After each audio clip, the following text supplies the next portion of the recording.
Saudações a todos, aqui é o Igor Coelho, estamos mais uma vez aqui na Universidade Aberta, Leonel Brizola, tratando aí, continuando os temas do Enem em relação à filosofia. Então falamos bastante dos pré-socráticos, Sócrates e Platão, e agora voltamos aí para fechar o pensamento de Aristóteles. Então Aristóteles, ele era de uma cidade chamada Estagira, fica nas proximidades da Grécia, mais para ali na Macedônia, e aí ele viajou, conheceu muitas coisas e foi para Atenas, né, onde se tornou discípulo de Platão, e aí você tem que eles desenvolvem uma amizade, desenvolvem todo o conhecimento, né, baseado, só que o Aristóteles tomou um caminho diferente do caminho de Platão, daí ele vai criar sua própria escola, né, posteriormente. Então, o que acontece? O Aristóteles ele vai aprender, ele vai sair de Atenas, vai se tornar o grande tutor de Alexandre, vai ensinar muita coisa importante para ele, e depois, com o desenvolvimento aí do Império, ele volta para Atenas e monta o Liceu. Então, não vamos confundir, a academia é de Platão, e o Liceu, uma homenagem a Apolo Lício, é de Aristóteles. Então, continuando aí, a ideia principal de Aristóteles é superar o pensamento platônico, que fica essa divisão entre o mundo das ideias e o mundo sensível. E ele discorda bastante dessa ideia de um mundo das ideias. Ele imagina a coisa tendo uma função aqui mesmo, né? Cada objeto tem a sua essência nela mesmo. Então, um pouco diferente do pensamento do Platão. E aí, ele vai pensar na ideia lógica para sustentar esse pensamento de coerência e função do ser. Então, para o filósofo, aí você vê que existe uma diversidade e multiplicidade do ser. Então, você pode ter, o que pensou o Platão? Platão pensou que o pincel era um pincel e ele tinha a sua essência. O Aristóteles vai dizer que você pode ter pincéis de várias formas, a multiplicidade desse ser. E o que vai fazer com que eles sejam diferentes são as características, as substâncias, que nós já vamos falar. Então veja lá, Aristóteles acredita que isso há verdades que não podem ser negadas, e para isso você tem que entender a lógica. Para a lógica, o Aristóteles vai desenvolver um sistema que é válido até hoje, que é o sistema de lógica formal, né? Trabalha aí na ideia da retórica, da argumentação.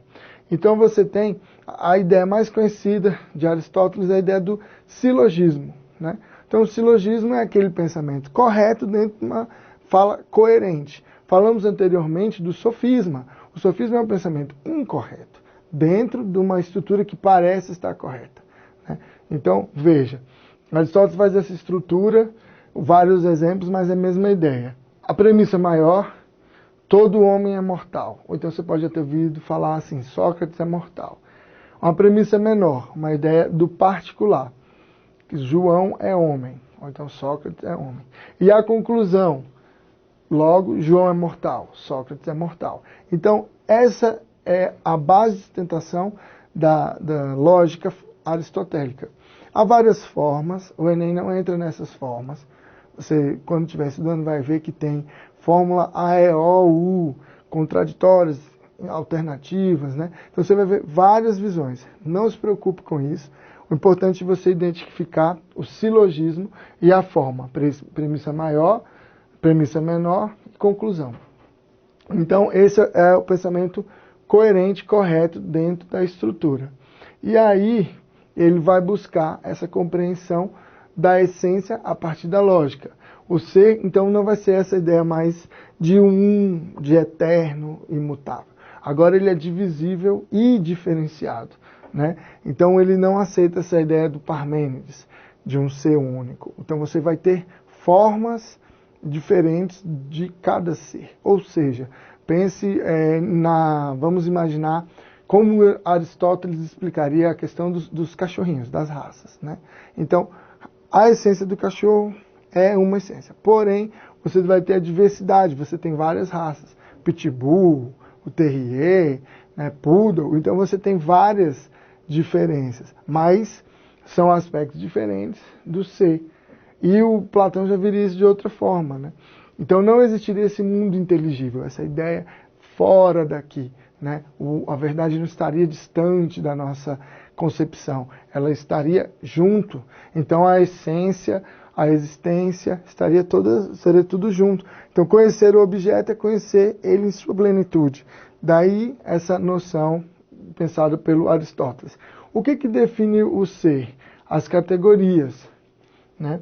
Então, substância são todos aqueles que são formados, e o ser, a categoria em várias formas, né? A quantidade, qualidade, a ação, paixão, relação, lugar, tempo, posição e estado. Você não vai precisar decorar isso. Basta você lembrar do seguinte, as categorias básicas. Você tem a forma, então o formato, a substância do que é feito, a eficiência daquilo e a necessidade.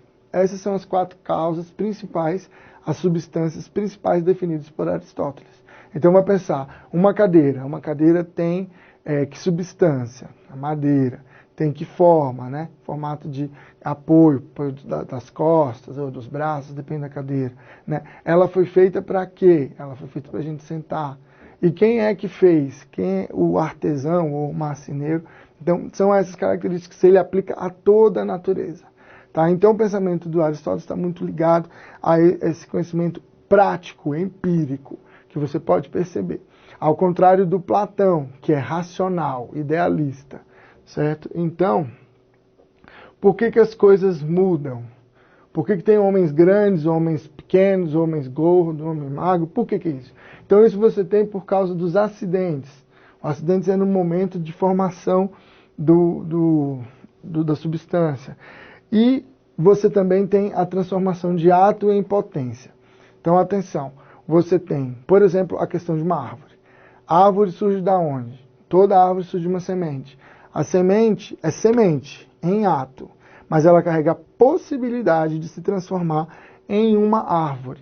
Então, uma criança é criança em ato, mas tem em si a possibilidade de se transformar em um bebê, em uma criança, um adolescente, e por aí vai. Então, são as potências. Com isso, ele elimina a ideia da essência e vai perceber cada fase. Então, ele vai colocar, né, uma divisão de substância, corpo, homem, animal, né, que não vem muito bem ao caso. E a ideia muito cobrada na visão do Aristóteles é a ética. A ética, a gente fala que é a ética da virtude. A virtude, ela não está nem no exagero, nem na falta. Então, o que é a virtude? Você vai lembrar isso para a prova, foca no gordinho aqui, que a ética é do meio termo. Nem muito, nem pouco. Nem de mais, nem de menos. Então, você tem que buscar agir de maneira que você seja satisfeito com aquilo que você pode alcançar. Então, você nem vai ser muito rico e nem vai ser pobre. Nem vai ser muito forte, nem vai ser fraco. Então, a ideia é o meio termo. E esse meio termo, então, vai trazer o principal, que é a eudaimonia. Eudaimonia, para Aristóteles, é a felicidade. Então, a busca da felicidade, um corpo feliz, um corpo são, não é aquele que tem de mais, nem aquele que tem de menos. Nem o vício pela falta, nem o vício pelo excesso. Né? Então, as virtudes éticas são as virtudes morais que vêm com a convivência. Agora, as virtudes intelectuais são chamadas de dianoéticas, onde você tem a forma de pensar, de saber, de compreender.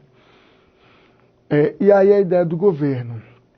O Aristóteles ele tem uma visão um pouco diferente do governo, porque o governo ele tem que ser um governo que voltado para a sociedade.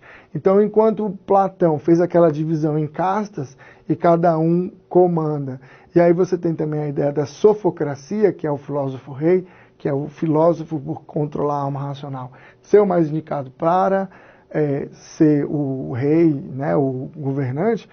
Na visão do Aristóteles já é diferente. Você tem que ter uma relação ética entre quem? Entre o cidadão e o político.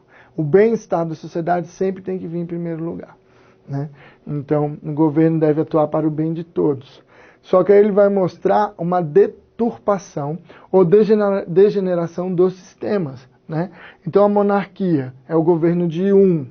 Não esqueça dessas significações, que isso é muito importante. Monarquia, governo de um. Aristocracia é governo dos melhores.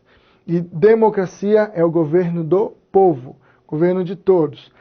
As qualidades, então na monarquia você tem a honra, na aristocracia você tem a moderação porque você tem a elite, e na democracia a prudência por causa do discurso. Na degeneração, a monarquia vira tirania, que é o governo de um que manda e impõe sobre os outros. A aristocracia vira o governo da oligarquia, onde pequenos grupos controlam, não os melhores, ou grupos ou famílias. E na democracia você pode ter a demagogia. Demagogia é aquela ideia demo, do povo, e gogia, que conduzir. Então, por exemplo, é aquele candidato que promete, mas não cumpre.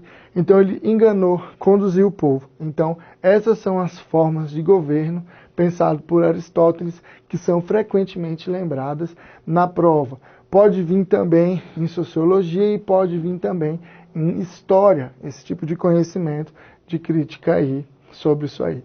Então, com isso a gente encerra esse bloco. Voltamos em breve com o bloco fechando as características da filosofia para o Enem. Um abraço, beijo do gordinho, a gente se vê.